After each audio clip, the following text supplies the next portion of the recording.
Hello friends, அடுப்பங்கரை நம்ம வீட்டு சமையல். இன்றைக்கி ஒரு சிம்பிளான கத்திரிக்காய் பொரியல் பார்க்க போகிறோம். எங்கள் ஊரில் தூத்துக்குடி திருநெல்வேலி சைடு வெள்ளை கத்திரிக்காய் கிடைக்கும். நான் ஊருக்கு போயிருந்தேன். தம்பி வீட்டு தோட்டத்தில் இருந்து கத்திரிக்காய் கொண்டேன். அந்த கத்திரிக்காய் தான் இன்றைக்கி செய்ய போகிறேன். இதுதான் எங்கள் ஊர் வெள்ளை கத்திரிக்காய். இது மாதிரி கட் பண்ணி சுத்தம் பண்ணி வச்சுருக்கேன்.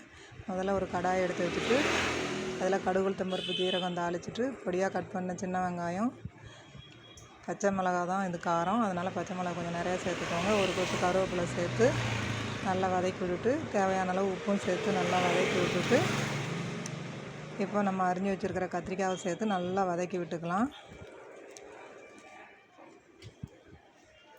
நம்ம அந்த எண்ணெயிலே தான் அந்த கத்திரிக்காயை வதக்கணும். இந்த கத்திரிக்காய் பொரியல் அவ்வளோ சூப்பராக இருக்கும். கத்திரிக்காய் வெள்ளை கத்திரிக்காய் நல்லா பிஞ்சாக இருக்கும். ஒரு கொதியிலே நல்லா கொஞ்ச நேரம் வதக்கினாலே இந்த அளவுக்கு நல்லா வதங்கிடும். நீங்கள் தண்ணி தெளிக்கணும்னு நினைக்க தேவையில்லை. தேங்காய் துருவல் சேர்த்துக்கோங்க. இப்போ நல்லா வதங்கினதுக்கப்புறம் தேங்காய் துருவல் சேர்த்தாச்சு.